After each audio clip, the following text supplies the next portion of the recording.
Kaliwat kanan ngayon ang mga restaurants o kainan dito sa Pilipinas dahil na rin ito sa pagkahilig nating mga Pinoy sa pagkain.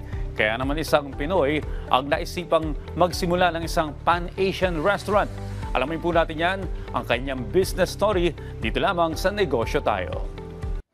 Ako si JC Sarmiento, ang General Manager ng isang Pan-Asian restaurant.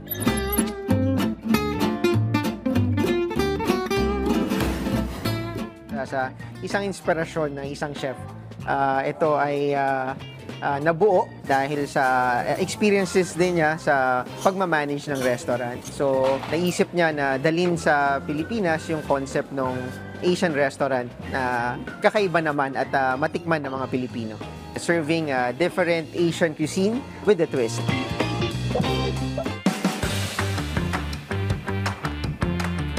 Naging lay missionary, but I also work as a special events. And then, nung pumasok kami dito sa negosyo na to with the owner, so na-realize namin na we need to give good service to the people.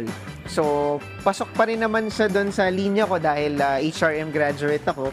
And then, also for my previous work, pasok din siya kasi hospitality industry. Challenges na mga na-encounter namin, how to really good, to give good service to the people. So, yung bang matrain mo yung mga tao, yung staff, to give the best quality of service para ma-enjoy naman ng mga guests namin, yung mga bisita namin, yung kakaibang service and then the quality of food na gusto namin matikman nila at ma-receive nila.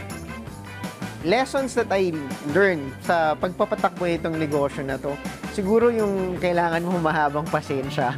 Kailangan marunong ka rin umunawa sa mga staff mo, sa tao mo, para maintindihan mo kung saan sila nanggagaling at para din sila maging maayos sa trabaho.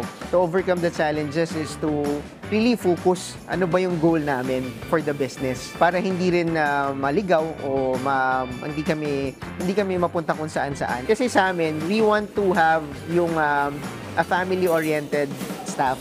So, kaya kung mapansin mo sila, close sila sa isa't isa. Kasi gusto namin talaga na if they come to work, hindi nakakaiba din sa pamilya nila. Yung gusto namin na maging masaya sila at habang nagtatrabaho at para at least yung bang nag-i-enjoy din sila. Tip ko lang, plan it well, properly.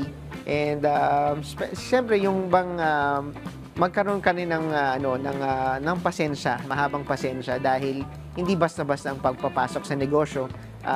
Ang importante, you are fulfilled, you are happy na you want to do this and you want to help people. Kasi I think isa namang reason kaya ka pumapasok sa negosyo, hindi lang kumita, para rin makatulong sa ibang tao. Kaya naman, tara, negosyo tayo.